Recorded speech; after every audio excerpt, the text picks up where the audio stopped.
Magpatagpat tayo ng malunggay kay magluto na naman tayo ng ginataang kalabasa na may malunggay. Magluto na naman ng kusinira nyo. Patagpat, pwede pa ito yung iba. Iba hindi na. Nakuha naman yan, nag-dry naman. Nag-dry na, naku malunggay. Sayang, dami pa naman. Ganyan na paghagpat para maumandayon.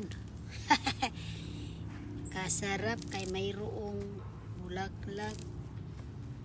Sarap to kainin eh.